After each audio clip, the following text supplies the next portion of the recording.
Rusia suspendió su participación en el Acuerdo de Estambul, que permitía la exportación de granos desde los puertos ucranianos del Mar Negro.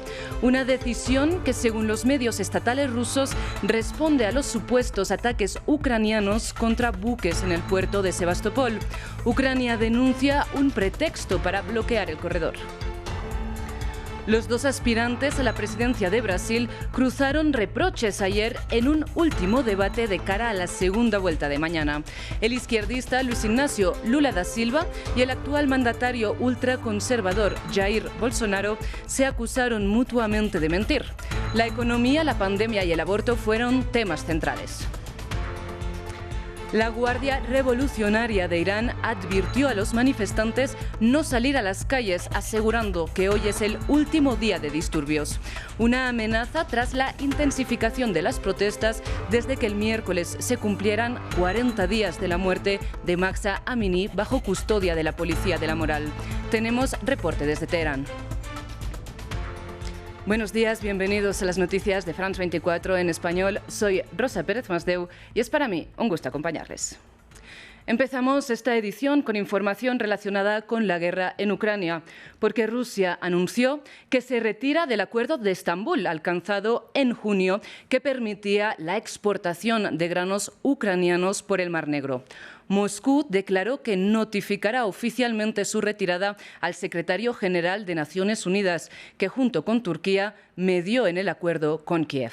Un acuerdo que hasta la fecha ha permitido la exportación de 9 millones de toneladas de grano a regiones de todo el mundo afectadas por la falta de alimentos, por lo que tanto Ucrania como Naciones Unidas urgen a Rusia que mantenga el pacto. La decisión, comunicada por el Ministerio de Defensa ruso, se da en respuesta a los presuntos ataques ucranianos en la bahía de Sebastopol, en la península de Crimea, que Moscú considera su territorio. Además, el Kremlin acusa al Reino Unido de participar en la planificación tanto de estos ataques como de los del Nord Stream, señalamientos que Londres rechaza. Y la escalada de la ofensiva rusa se ha centrado en gran parte en atacar infraestructura estratégica como el sistema energético de Ucrania. El viernes, las autoridades de Kiev anunciaron que en las grandes ciudades los apagones empeoran. El alcalde de la capital advirtió que la red eléctrica de la ciudad funciona en modo de emergencia, con niveles de energía reducidos hasta en un 50% respecto a los niveles previos a la invasión. En este restaurante de Kiev, los comensales se han acostumbrado a comer a la luz de las velas. Se han introducido cortes de energía programados en la capital de Ucrania, ya que Rusia ha apuntado repetidamente a la red eléctrica de la nación. Creo que la energía se va 4 veces por semana. Y cada vez dura 4 horas. Los recientes ataques con drones han destruido el 30% de las centrales eléctricas de Ucrania en una semana, mientras las autoridades instan a sus ciudadanos a reducir drásticamente el consumo. A partir de este momento, muchas ciudades y regiones de nuestro país utilizan horarios de bloqueo de estabilización. Casi 4 millones de ucranianos se enfrentan actualmente a estas restricciones. La mayoría de las ciudades importantes se han visto obligadas a implementar medidas de ahorro de electricidad sin precedentes, que se reparten con el uso de los trenes para quitar presión a la red. En Kharkiv, las calles se sumergen en la oscuridad todos los días con intervalos de tiempo. Frente a las pocas opciones, los residentes recurren a bancos de energía para mantenerse conectados, pero no es suficiente. Después de que se corta la electricidad aproximadamente 1 hora u hora y media más tarde, toda la red telefónica está cortada y en consecuencia tampoco tenemos internet en nuestros teléfonos. Los proveedores privados de electricidad en Lviv y Chernivtsi han reducido horarios para limitar el consumo de electricidad de las industrias. Pero mientras tanto, las alertas de bomba suenan casi todo el tiempo, además de la gran escasez de personal, que a menudo no permite las reparaciones de las centrales eléctricas. El equipo dañado es único, es difícil de encontrar repuestos y la producción de nuevos toma mucho tiempo. Con el invierno acercándose rápidamente, se está acabando el tiempo para asegurarse de que las luces permanezcan encendidas en Ucrania. Cambiamos de información, vamos con noticias de nuestra región, porque en Brasil la mayoría de los electores ya tienen claro su voto. El debate de este viernes, que estuvo lleno de ataques basados en las creencias y en el historial de los candidatos Lula y Bolsonaro, al parecer no causó mayores cambios en la intención de voto. Nuestros enviados especiales a Sao Paulo, Ángela Gómez, Lionel Puchavy y Natalia Plazas, consultaron a varios ciudadanos sobre sus impresiones a un día del balotaje. Veamos.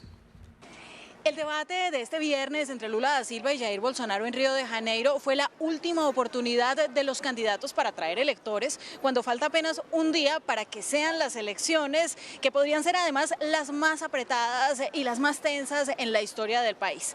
En ese contexto, preguntamos a los ciudadanos cuál es su opinión sobre ese encuentro tan emocional y con tantas respuestas fuertes por parte y parte. No me gustó el debate, realmente no me gustó. Me pareció que fue muy agresivo entre los candidatos.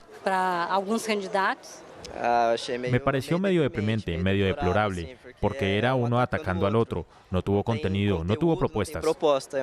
Pese a que Bolsonaro tuvo un mejor desempeño de lo que se esperaba en primera vuelta, lo que los medios locales reportan es que no ha habido grandes modificaciones en su campaña que le permitan hacer una mayor captación de votantes. Sin embargo, aquí nada está escrito. Lo que hicimos fue preguntarles a los ciudadanos de a pie si el debate de anoche generó algún cambio en su voto.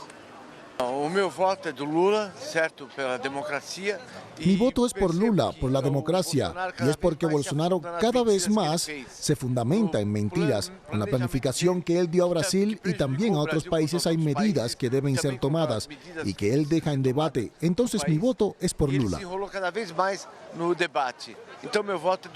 No mudó, voy a votar no Bolsonaro. No cambió. Voy a votar por Bolsonaro y mis convicciones siguen siendo las mismas, porque yo me alineo más con las pautas que él propone sobre el otro candidato. A poco más de 24 horas de que Brasil pueda proclamar su nuevo presidente, ya fueron movilizados todos los materiales electorales. Todo está listo para que mañana los votantes salgan masivamente a emitir su voto por su candidato. Y el día de hoy en Sao Paulo pues será el cierre de campaña de Lula da Silva por la Avenida Paulista, mientras que Bolsonaro hará su cierre en Minas Gerais. Vamos ahora a Estados Unidos porque la policía de San Francisco determinó que el ataque al esposo de la presidenta de la Cámara de Representantes del país, Nancy Pelosi, fue intencional. El ataque tuvo lugar ayer, recordemos, viernes por la mañana, cuando un hombre entró en la residencia de Paul Pelosi, de 82 años, buscando a su mujer, a Nancy Pelosi, la persona con el tercer cargo político más importante de Estados Unidos. El asalto aviva los temores de violencia política a 10 días de las elecciones legislativas de medio término. Rafael Pérez nos cuenta más. Un ataque intencional. Así calificó la policía de San Francisco la agresión sufrida por el esposo de la presidenta de la Cámara de Representantes de Estados Unidos, Nancy Pelosi. Basados en nuestra investigación en este momento, sabemos que esto no fue un acto al azar, fue intencional y está mal. Paul Pelosi, de 82 años, fue embestido a martillazos en su casa por un intruso. Las heridas de la víctima fueron significativas. Pelosi fue llevado a un hospital local donde fue intervenido por una fractura de cráneo, además de presentar lesiones en el brazo derecho. La plana mayor demócrata no tardó en reaccionar. Ya es suficiente, ya es suficiente. Toda persona de buena conciencia debe oponerse claramente y sin ambigüedades a la violencia en nuestra política, independientemente de cuáles sean sus políticas. El presidente reiteró que la frase del atacante que preguntaba ¿dónde está Nancy? También se escuchó en los pasillos del Capitolio durante la toma del 6 de enero de 2021. La vicepresidenta Harris calificó el suceso como un hecho por debajo de la dignidad y la inteligencia de los estadounidenses. Esto fue un acto de extrema violencia y creo que estamos viendo un momento en nuestro país donde hay un discurso muy alimentado por el odio y la división. El estado actual de Paul Pelosi es prometedor. Los médicos afirmaron que el tratamiento a sus heridas fue exitoso y esperan una recuperación completa. El asalto se dio en un contexto electoral, avivando así los temores de violencia política. Estados Unidos se encuentra a días de las elecciones de medio término que decidirá cuál de los dos grandes partidos se hace con el control del Congreso.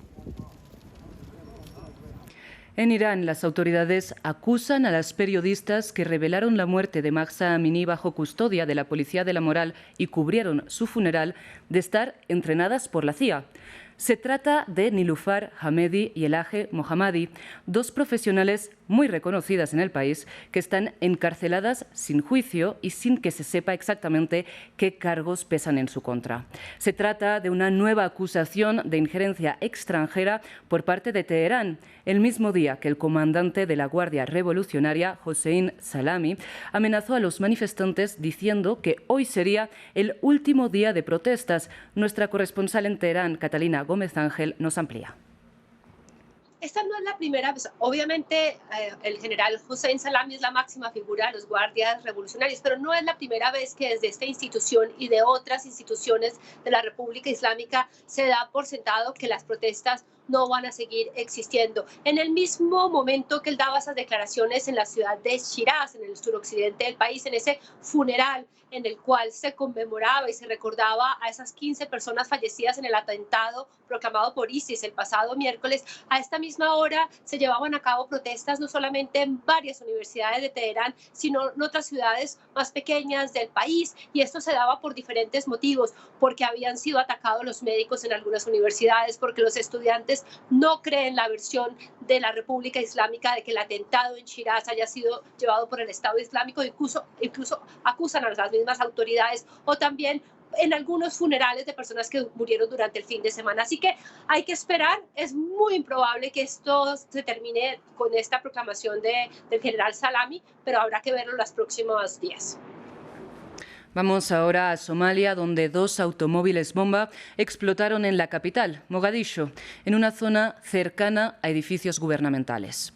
A esta hora, las autoridades reportan al menos 9 muertos, mientras ninguna organización ha reivindicado el atentado.